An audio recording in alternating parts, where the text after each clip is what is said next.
I was rinsing the last glass when the phone vibrated.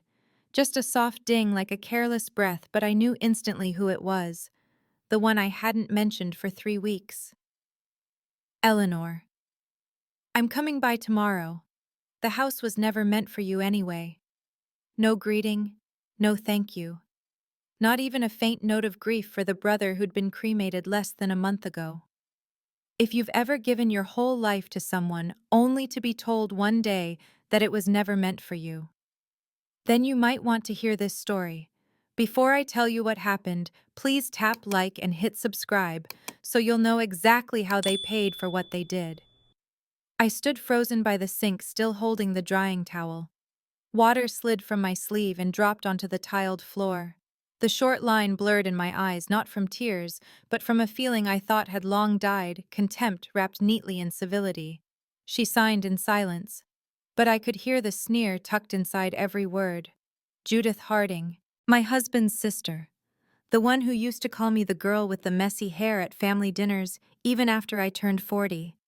The one who once whispered to my husband at his mother's funeral, "Careful, Eleanor will try to take the Virginia house." The one who sent me a Christmas card with a handwritten note, "Hope you're enjoying your little cottage." That house. The one I'd cared for over the past 19 years, as if it were part of my skin. From the front door I repainted every spring to the lavender I planted, because my husband once said, "That scent reminds me of Mom." My husband Thomas left that house to me in his will. No embellishment, no exaggeration, just one line. To Eleanor Harding, my wife, my partner, and the quiet heart of this home. And yet today, the same woman who always insisted that Thomas belonged to the family first, had the nerve to write that the house was never meant for me. I placed the glass on the rack.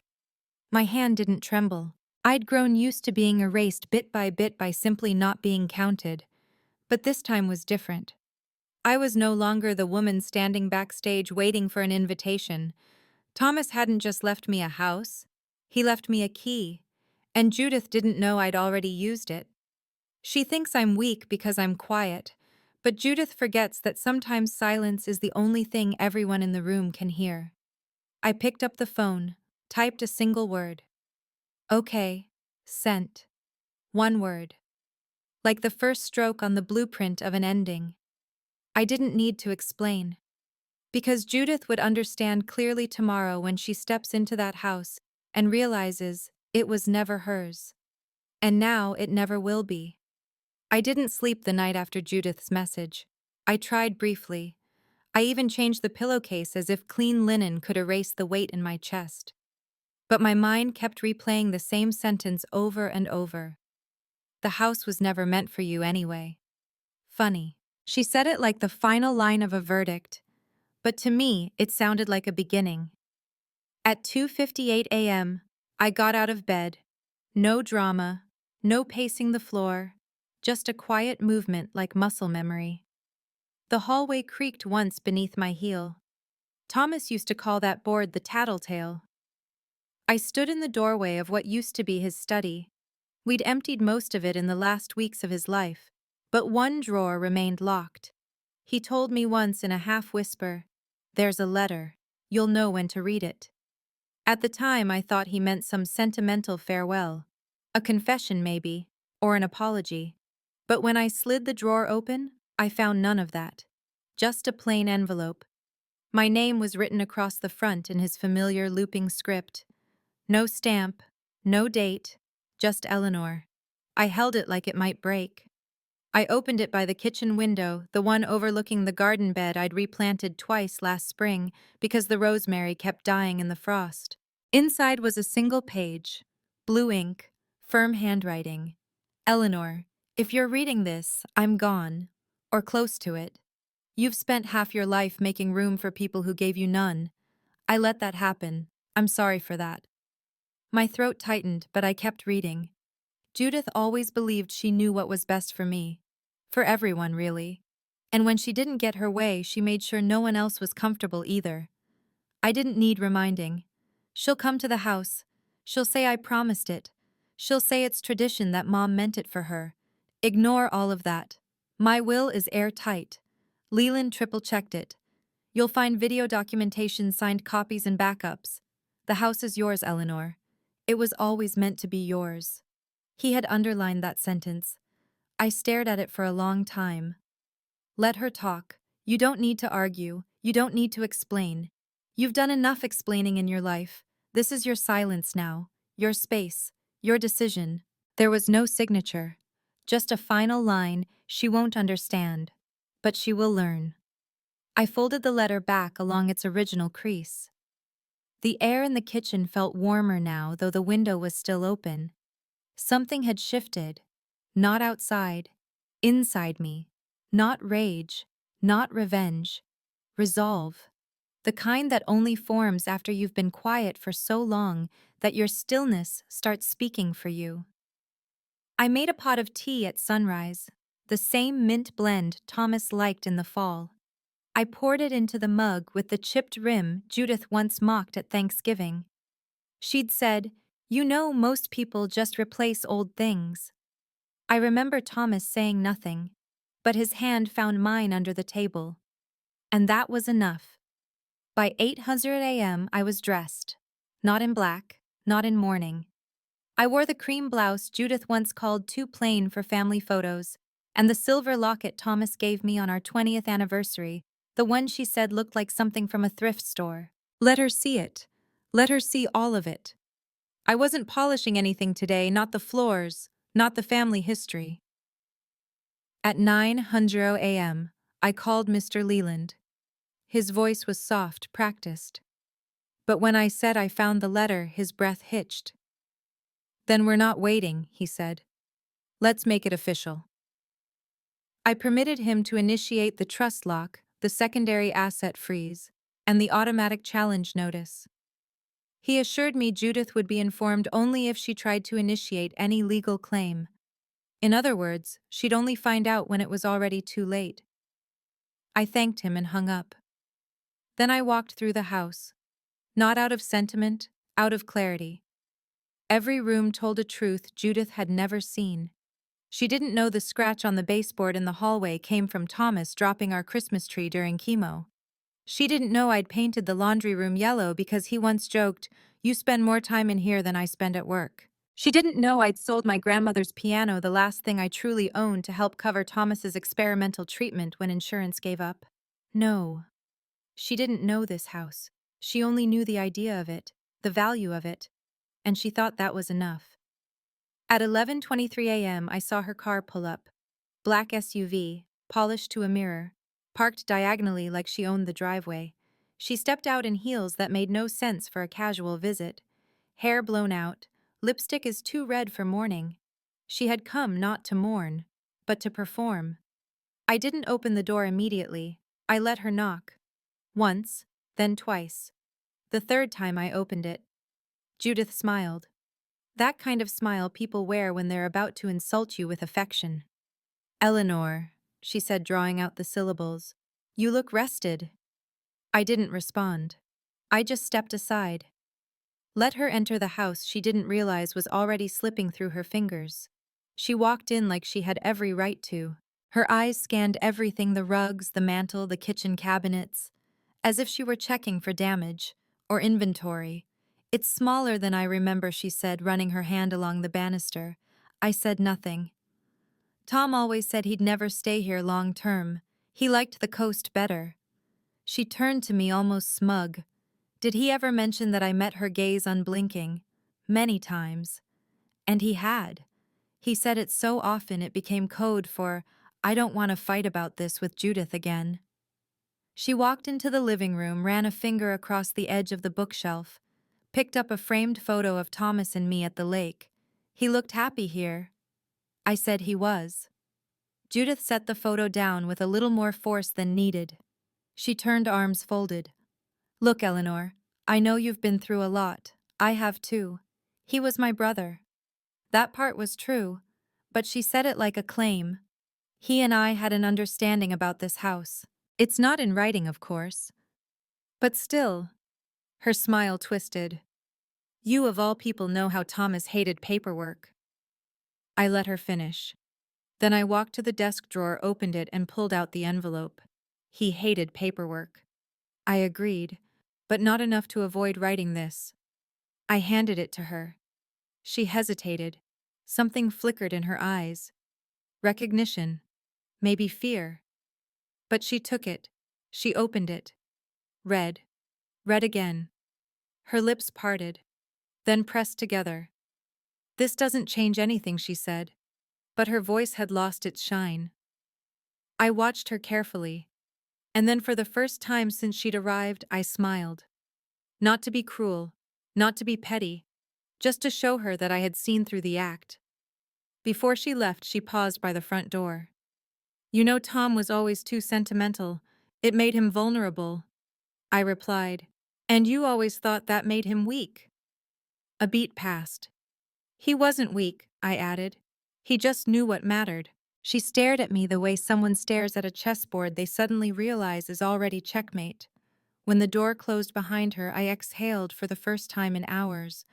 But not because I was relieved, because I was certain. This wasn't over. Judith wouldn't retreat quietly. She never had. But now I had the letter, the will, and a team. She had noise, and noise, unlike silence, is easy to dismantle. Judith didn't slam the door when she left. She didn't need to. People like her don't rage, they recalculate. I watched her car pull away from the front drive, tires slicing across gravel she once mocked for being too suburban. Even then, I knew she wasn't leaving to give up. She was leaving to rewrite the story. I've known women like Judith my whole life. Sharp, polished, performative. The kind who show up at funerals in designer sunglasses and say, "He would have wanted something tasteful," while quietly asking if the Rolex was passed down. The kind who believe grief is just another stage for a monologue. So I wasn't surprised when, not even 2 hours after she left my house, she posted a photo of an old framed picture of her and Thomas on Facebook with the caption, "Missing my brother today." He always said the Virginia house reminded him of home. That was her opening act. By evening, I was getting the calls. First, it was cousin Clara, then Thomas's college friend Ron. All of them were kind, well-meaning voices starting with the same words, "Hey Eleanor, I heard from Judith. Everything okay?" I answered them with the same response, "Perfectly." I didn't defend myself, didn't offer the letter, didn't mention the will. Because Judith wasn't attacking legally. She was attacking with perception.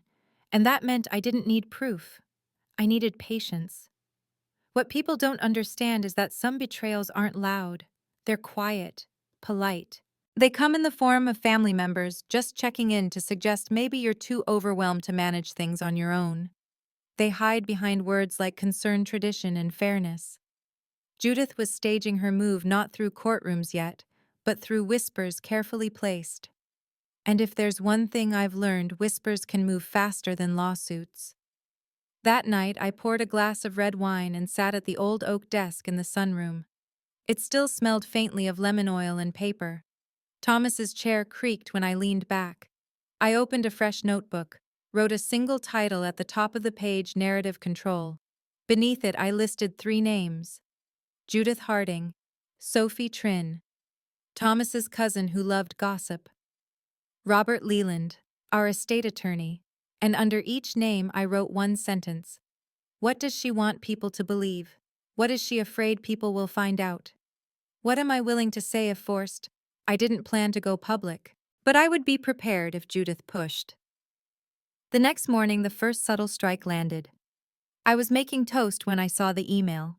Subject line, "Re-property inquiry sender, Richmond, title and escrow at gmail.com."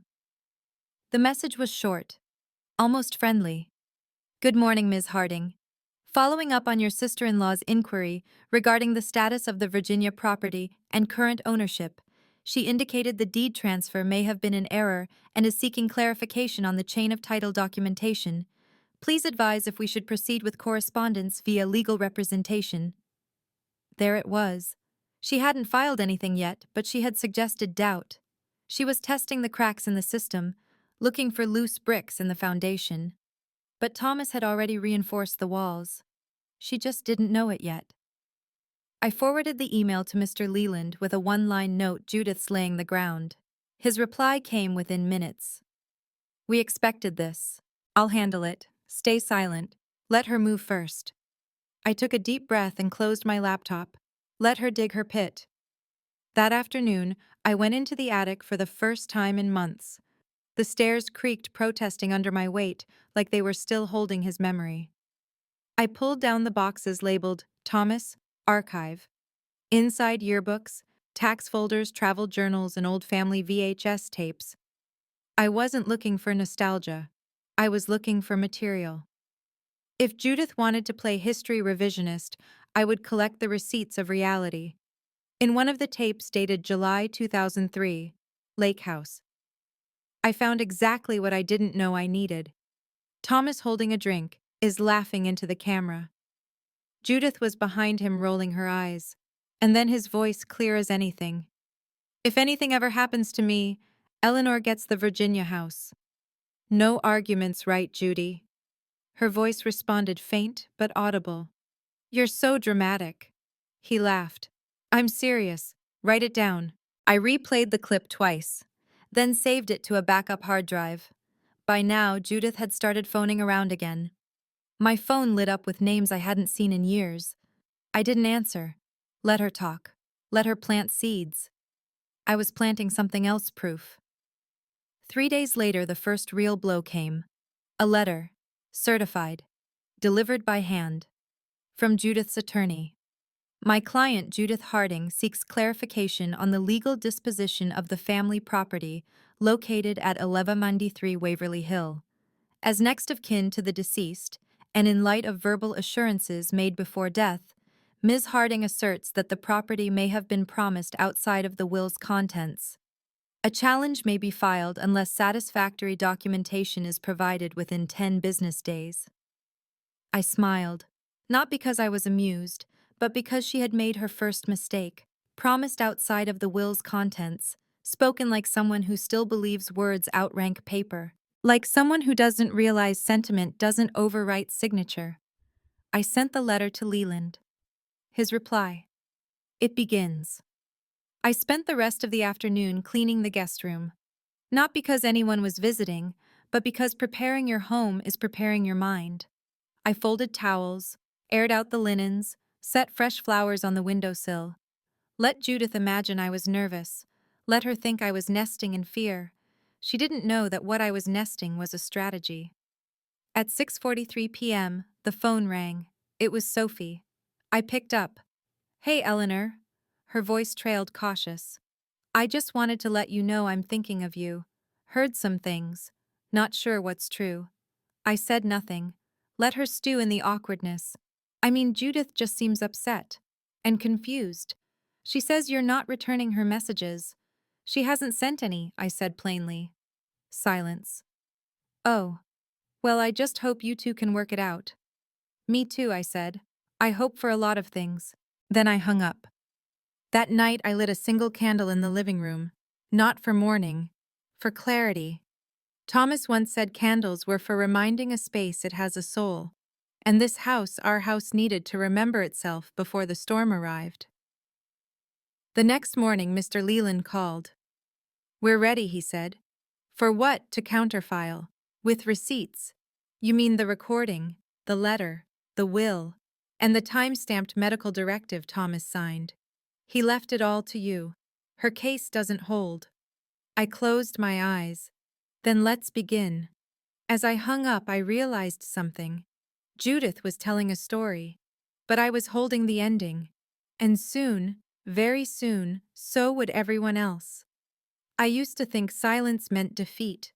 Those quiet women were forgettable, that if I didn't speak up, I'd be erased. But now I know silence is what people hear the loudest when they're trying to lie. Judith had started yelling, not with her voice, but with lawyers, emails, group messages. Distant relatives are suddenly checking in. She was losing control, and when women like Judith start losing control, they don't surrender. They escalate. It began with a phone call to the church. I found out because Pastor Green called me himself. Eleanor, he said, kind but concerned.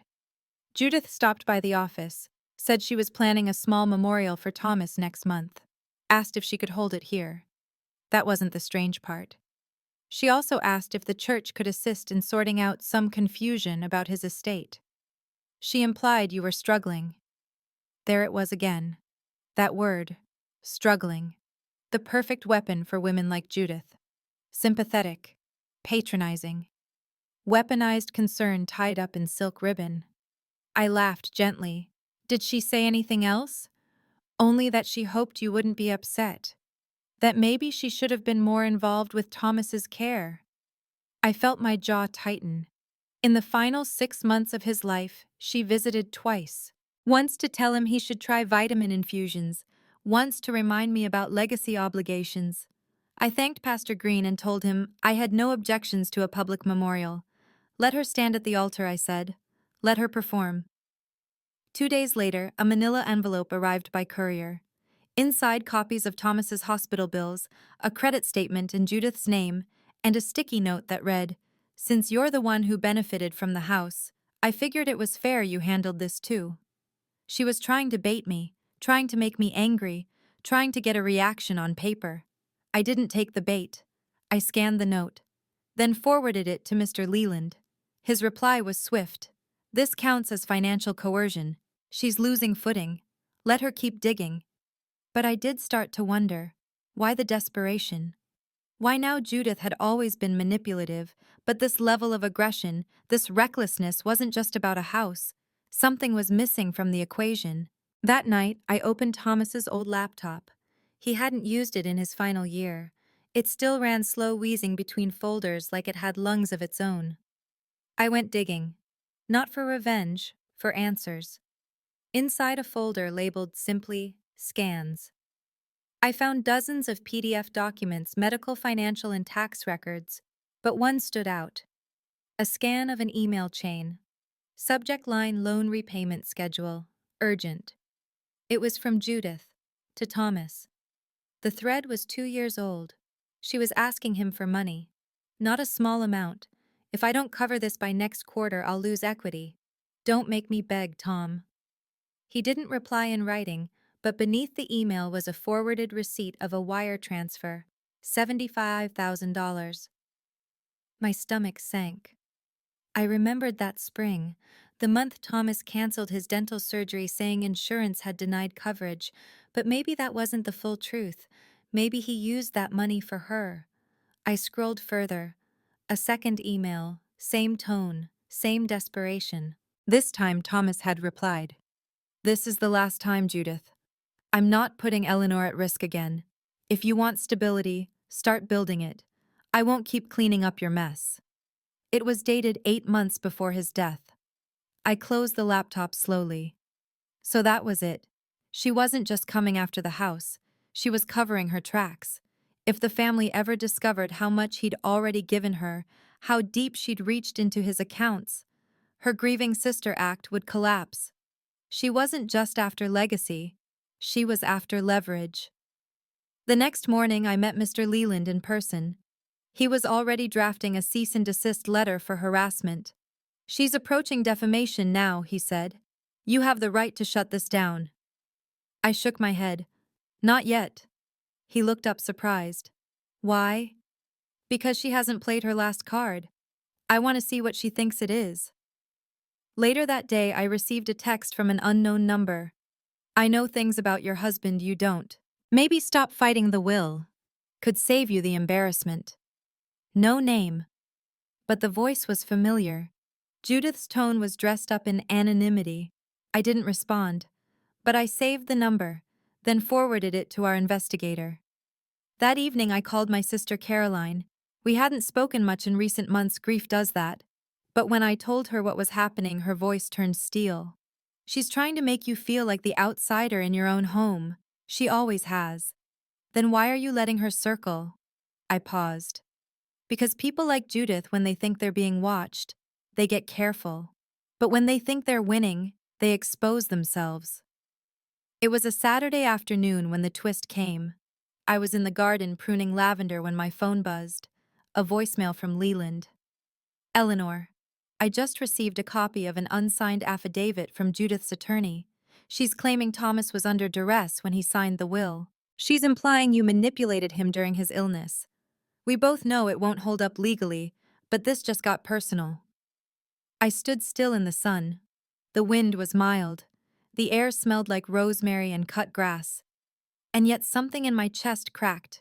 She had called me many things over the years: passive, unremarkable, unworthy.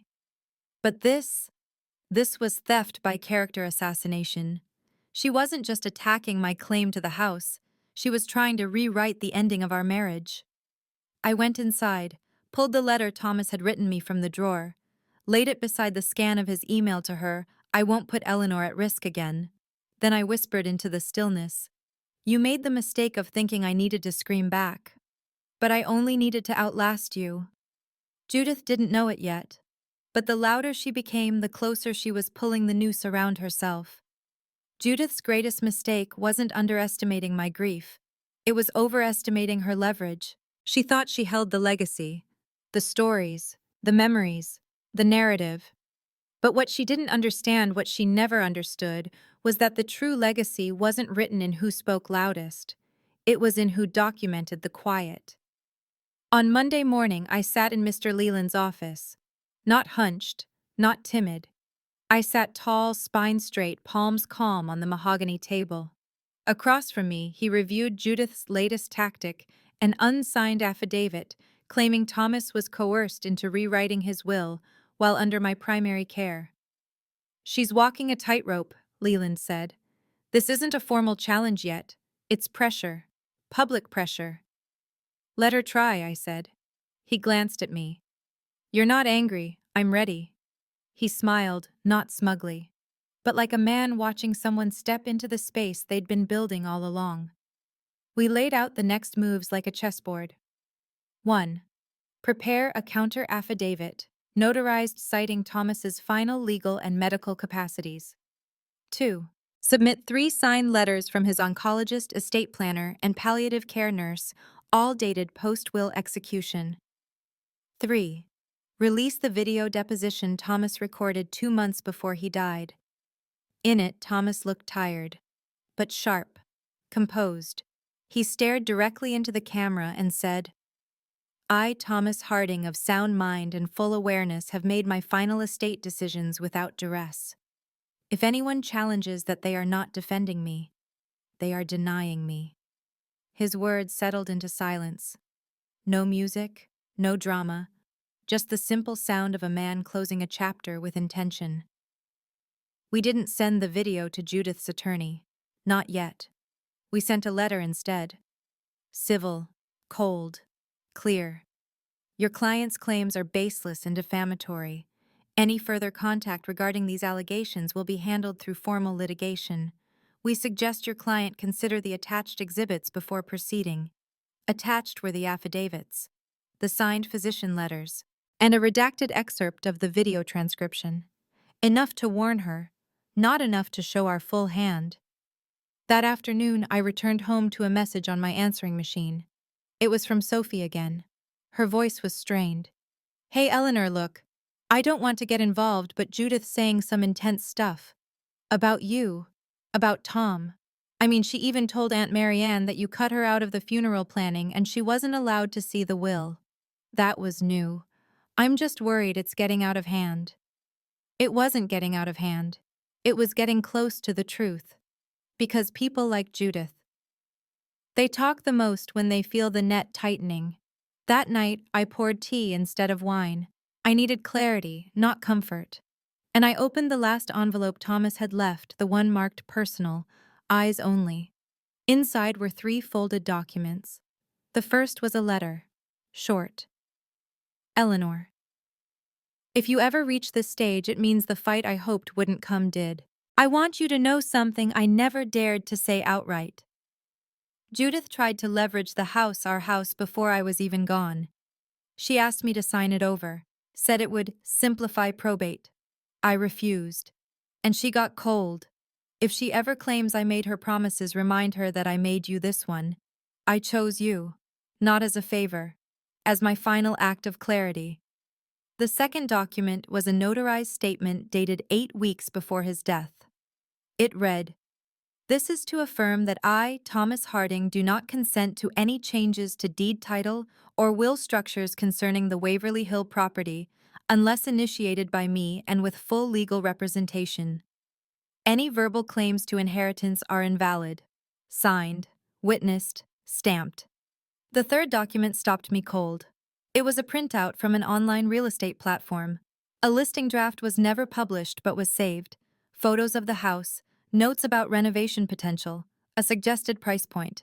The seller's name, Judith Harding, dated 3 months before Thomas passed. She had planned to sell it, before he was even gone. I stared at the page, every muscle still. It wasn't just ambition, it was premeditation. The next morning, I walked back into Leland's office with the new papers.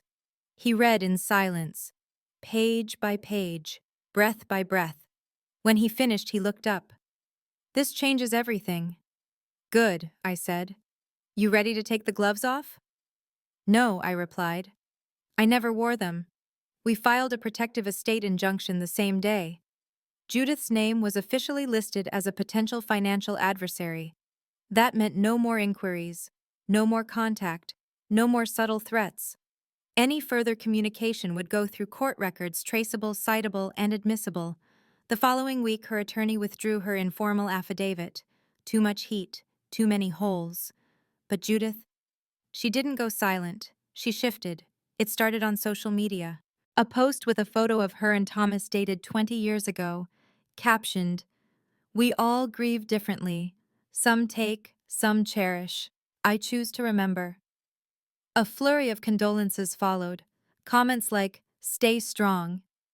Judith and your brother knew who cared." Classic misdirection. And it might have worked if she hadn't tagged Thomas's law school roommate Daniel Rhodes. Because Daniel, God bless his bluntness, commented, "Tom told me just weeks before he passed that he felt enormous peace leaving the house to Eleanor. Said it was the only legacy he didn't question." I screenshotted the whole thread. Judith messaged me privately that night. Just one sentence. "You've poisoned everything." I didn't respond. Because when someone accuses you of poisoning, it means they've realized they've lost their grip on the cup. I ended the night sitting on the porch, the late summer wind brushing softly through the trees. The house behind me glowed warm. The house she tried to steal. The house that was already shedding her like a bad memory. Inside on the mantel, I placed Thomas's original will next to the photo she once tried to turn face down. Not out of spite, but so the next time she stepped into a courtroom and claimed a legacy, she'd have to face the truth of it. Not whispered, not dramatized, just written, signed, irrevocable. There's something about predators. They're loudest when they believe their prey is cornered. But the smartest traps, they don't rely on walls. They rely on invitation. And Judith had just RSVP'd without knowing it. She thought it was over. After her attorney withdrew the affidavit, the phone lines quieted. No more messages, no more concerns, no more veiled slander. But silence from Judith never meant surrender. It meant strategy. So I gave her room to move. While she played victim on social media, I played caretaker to the house she claimed she was promised. I tended the garden, repainted the mailbox, replaced the broken kitchen faucet. Visible improvements. Subtle but intentional. Because women like Judith don't attack what's dying, they attack what's thriving. 10 days after the injunction was filed, I received a letter.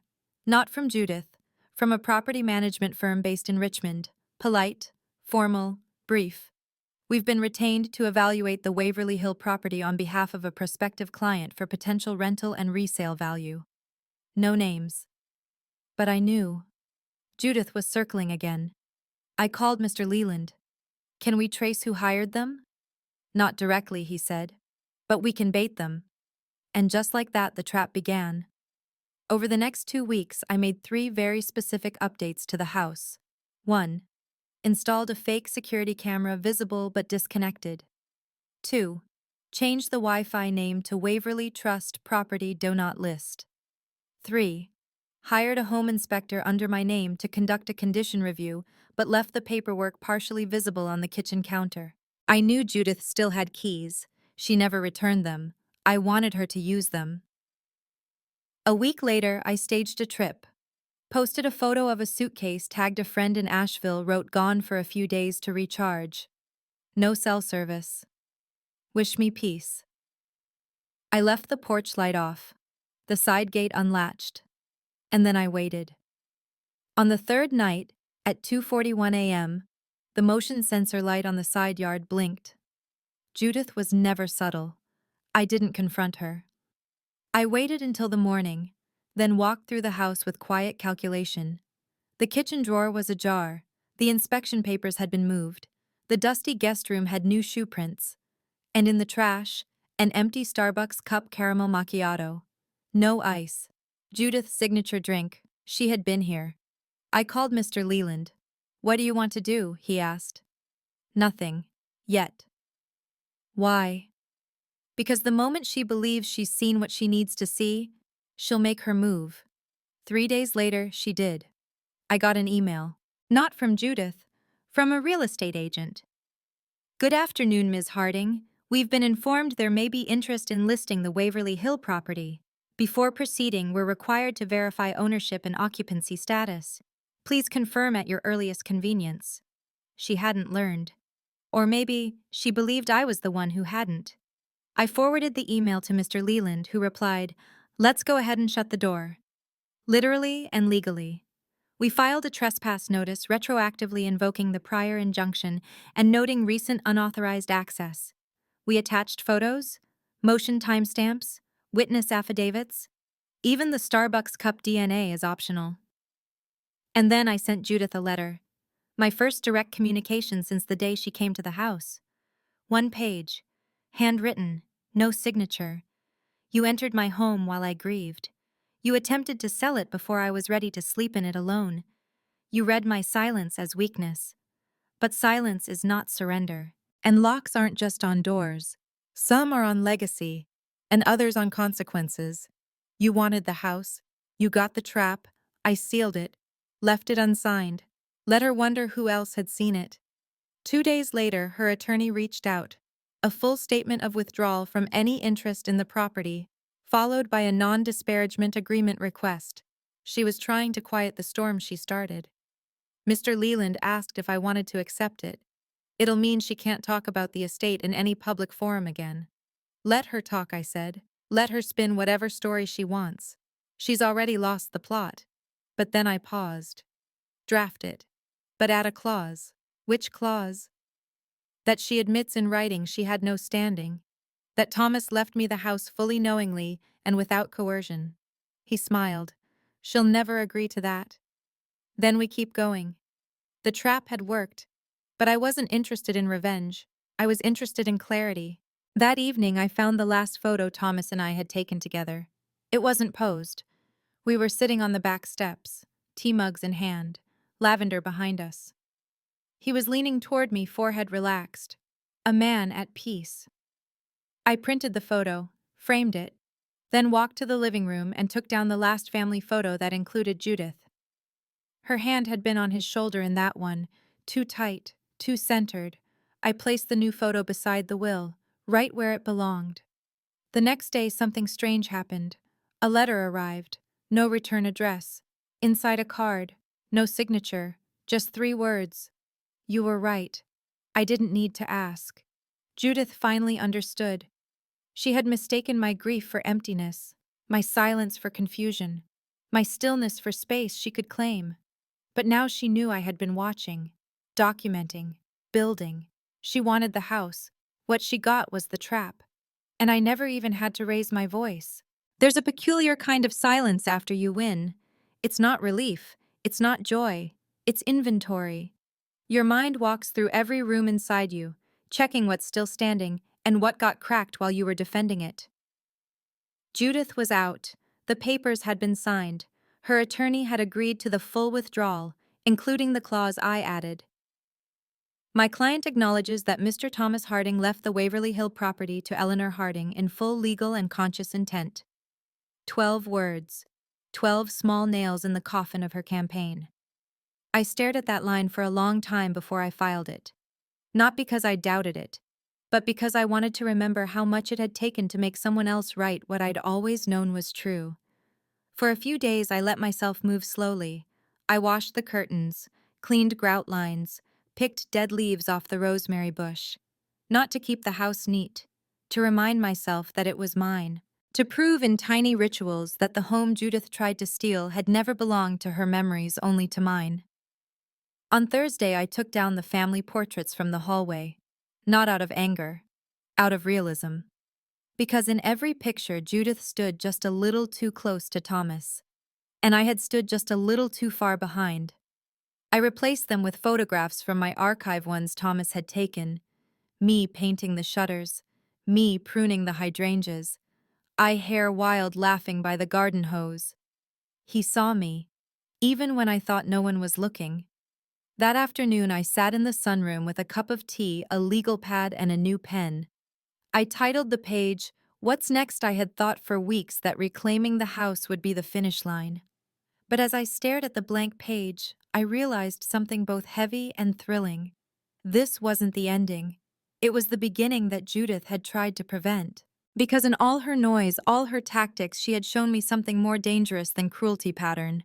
Judith wasn't just manipulative, she was enabled. And I knew exactly who had helped her. It started with a small name on a small document. While organizing Thomas's archived emails, I stumbled across a scanned letter dated 6 months before he died. It was a loan agreement. Not for Judith, but for someone named Gregory L. Brent. The name itched something in my memory. A lawyer. Not from Richmond, from Alexandria. I searched his name online. He specialized in estate negotiation and pressure buyouts. And according to his LinkedIn, he had one interesting connection: Judith Harding. She had endorsed him 2 years prior, worked with Greg during a sensitive family transfer. Discreet and effective. My stomach coiled. I opened my drawer, pulled out the envelope Judith had once slid under my door, the one with the quiet attempt at power of attorney. In the corner of the document was a tiny watermark, Brenton Knox, LLP. There it was. She hadn't just been guessing. She'd had professional help planning the grab, long before Thomas was even gone. I called Mr. Leland. "I think she had a backer," I said. "Name Gregory Brent." Silence. Then a low whistle. "He's known in certain circles. Quiet takeovers. Elder leverage cases. Never messy. Always gray area. So he's smart. He's dangerous. And he never works without a stake." I leaned forward. Then find his stake. While Leland investigated the connection, I started doing something I hadn't done in over a year. Writing. Not for court. For myself. I opened my laptop and began drafting the first lines of something between a memoir and a letter. This is what it looks like when someone tries to disappear you while you're still breathing. I didn't know who it was for yet. But I knew who it wasn't for: people like Judith. Because they already had their stories, and I was done being a side note in someone else's version. 3 days later, Mr. Leland called. "You were right. Brent wasn't working for free. We pulled a financial record that links him to an LLC called Mayweather Holdings. Guess who's listed as a silent partner? I already knew. Judith. And guess what Mayweather tried to buy 6 weeks ago? Don't say it. The Waverly Hill property." I didn't reply, not at first. Then, so she didn't just want the house. She wanted to flip it. At triple value. Quietly. Legally. Until you started digging. I let the phone sit in my lap. Let the weight of it pass through me. She hadn't just wanted to reclaim her family's honor. She had wanted to turn my grief into equity. And she would have gotten away with it if I hadn't answered one text with one word. I stood up, walked to the front window. The lawn shimmered with evening light. The lavender danced slightly in the breeze. It wasn't vengeance I felt, it was completion. She was out of my house, but not out of my reach. And I wasn't done yet. Because now I had a new list to write. I didn't write the letter out of anger. I wrote it for the silence. Because I knew Judith would never respond to noise. But she might recognize herself in stillness, the kind of stillness she couldn't control. I chose my words carefully, not like a weapon, like a mirror. And then I printed it, folded it, sealed it in the same pale gray envelope she once used to slip power of attorney papers under my door. Only this time the power was real. Judith, there was a time when I thought you were simply unkind. Then I thought you were just afraid of losing your place in the family, afraid I had taken it. But now I understand. You never feared losing Thomas. You feared losing control of the version of him you wanted people to believe in. I paused there, because that was always her true loyalty. Not to him, to the idea of who she thought he was supposed to be, the golden son, the family heir, her silent endorsement. You once told me I didn't belong. You said it with Christmas cards, with seating charts, with side comments about my clothes, my job, my laugh. You erased me by degrees politely. The way a person erases pencil marks is not because they're wrong, but because they're inconvenient. I let the ink dry before continuing. I didn't want the paper to smear. I wanted every word to arrive intact. I know you tried to sell the house. I know about the LLC, the offers, the real estate inquiries, the hidden listing page. But here's the part you didn't expect. I don't blame you for wanting value. I blame you for thinking you could fake legacy with paperwork. That line, I rewrote it 5 times. Because it wasn't about accusing her of theft. It was about revealing the core wound she thought owning Thomas meant owning his memory. But Thomas was never an object, and neither was I. You gambled on my silence. You forgot I'd spent 25 years learning your language, the backhanded compliments, the triangulated conversations, the way you'd make yourself the victim in every story. But this time there are no stories left for you to twist. Only records. And records don't flinch. I didn't use legal terms. I didn't cite statutes. Because truth doesn't need bullet points when it's whole. I'm not writing to threaten you. I'm writing to tell you I forgive you. But forgiveness isn't permission. It's closure. And you don't get to dictate what I do with peace now that I finally have it. I signed it. Not sincerely. Not best. Just Eleanor Harding. Widow. Owner. Witness. I mailed it the next morning. Not by certified mail. Not by courier. I hand-delivered it to the receptionist at her office. Because if there's one thing Judith despised more than losing it, was being reminded that someone had walked through her walls and left footprints. But what she didn't know, what she still doesn't know, is that I didn't only send the letter to her. I sent it to her former estate attorney, Thomas's law school alumni group, the pastor who conducted the memorial, and every cousin who called to check in but never called again. I titled the email, "In case you were curious about the truth." No introduction, no commentary, just a PDF of the letter. Let them read it in silence. Let them sit in the tension of what they almost let happen. By sunset, the replies started coming. Eleanor, I had no idea. I'm so sorry for what you went through. This makes so much sense now. Even Sophie replied, I feel ashamed. Thank you for saying what you did. I'm sorry I didn't ask sooner.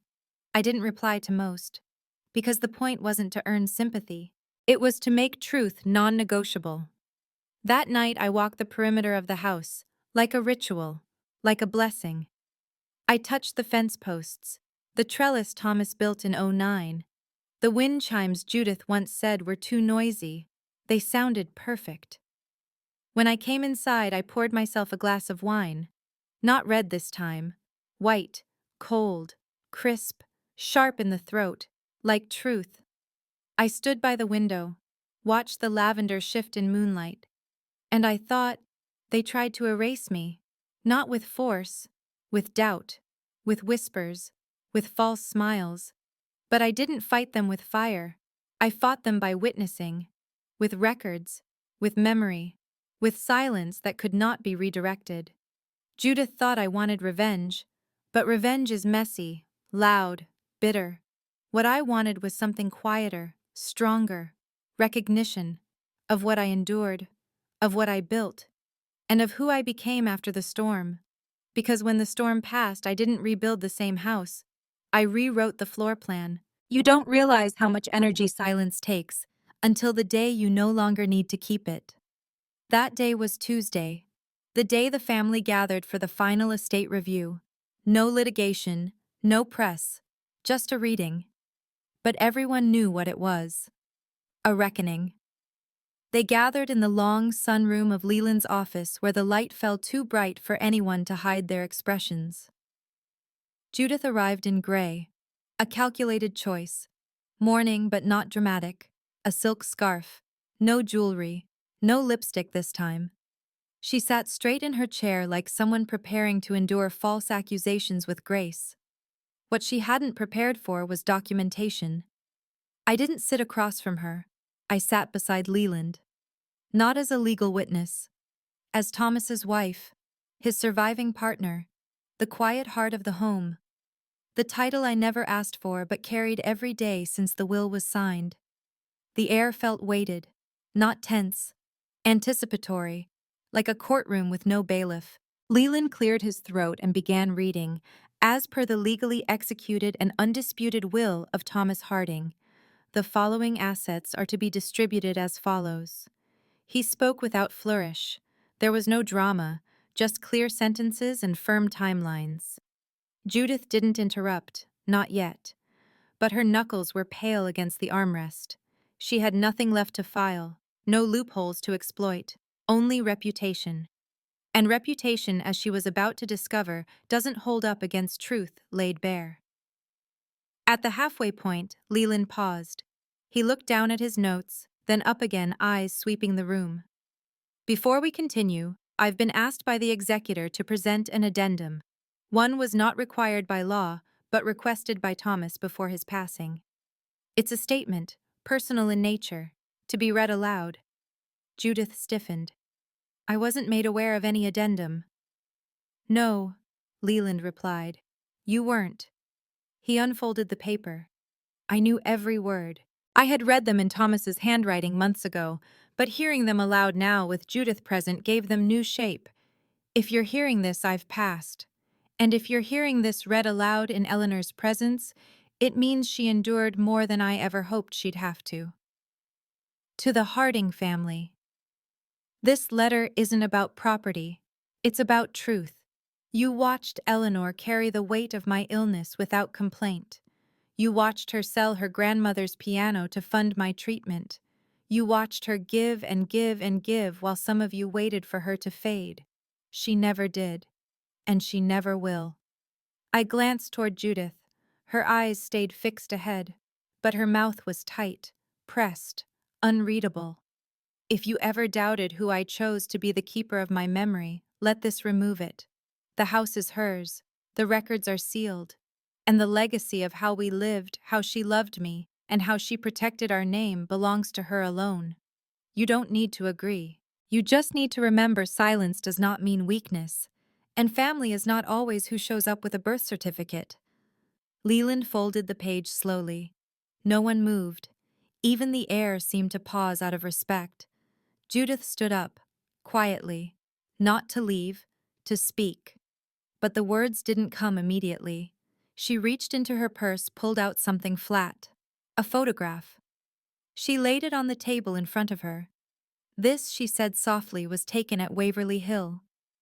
The summer before Dad died. Thomas and I are in the garden. Her voice was steady, but her eyes were not. That house was the last place our family was intact.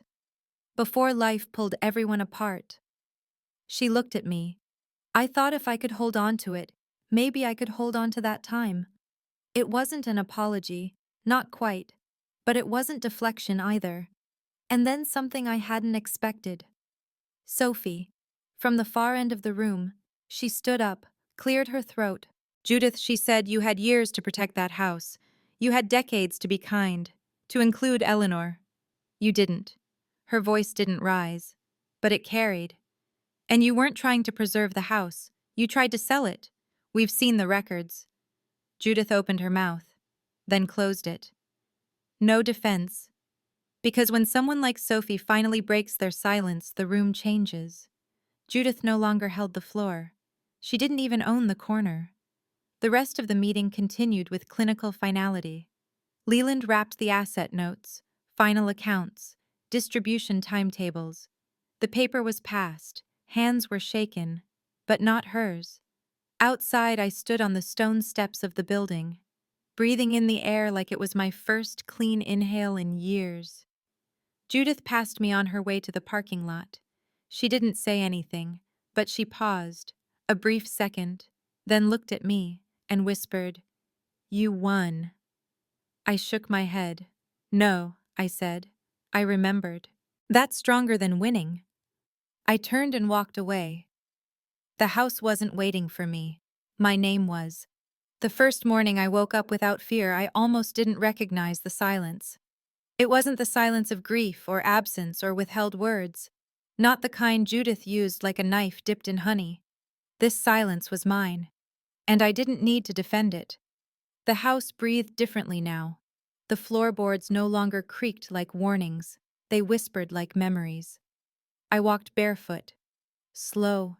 Deliberate. Like someone relearning the weight of her name. That season the lavender bloomed early. They shouldn't have. Too much rain. Too little sun. But they rose anyway. Bold, fragrant, defiant. I stood by the window with my coffee and whispered to them like old friends, "You weren't supposed to survive either." Later, in Thomas's old study, I opened a drawer not to find something, but to feel how different it was, now that nothing inside could be taken from me. At the bottom was an envelope in his handwriting, a manila folder labeled, "Not the will, the wish." Inside were pages, typed, titled, "What She Built." He had written about me, not legally, not for court, but from the center of who he'd finally come to understand. She memorized which chair squeaked and which didn't. She hung the curtains twice because the first color made the light too cold. She gave more than she ever asked for because she didn't do it to be seen. I didn't cry, I smiled. Because at last he'd written me in, not as a footnote, but as the structure. The last line of his wish read, "Live loudly, Eleanor." Not in volume, but in certainty. Live like your story matters. I placed the pages beside the will, the deed, and the photo of us on the back steps. Not because I needed proof, but because I wanted one final shelf of quiet things that could never be stolen again.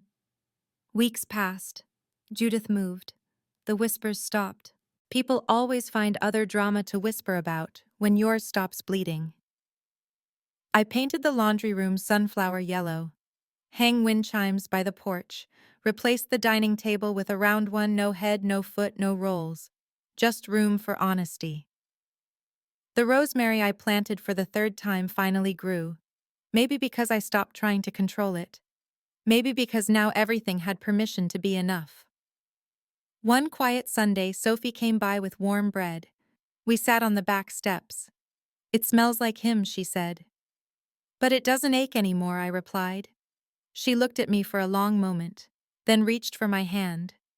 "He once told me Eleanor isn't loud. She's lasting." I smiled. That's the only kind of loud I ever needed to be. As the sun dipped low, I looked at the house. Not with suspicion, not with grief, but with clarity. Every corner I used to shrink into had become the space I now filled. They tried to define me by footnotes: widow, in-law, support, background. But they never understood that women like me are the foundation. We build slowly, silently. But once we set the final stone, we don't move. Sometimes legacy isn't what you leave behind, it's what you refuse to hand over. The final thing Thomas ever wrote me wasn't in a letter. It was on the back of the silver locket he gave me that last year. I'd never noticed until today. I ran my thumb over the words the way he used to smooth the edge of my palm when silence said more than talk ever could. Eleanor, the quiet heart of this home. I stood at the door.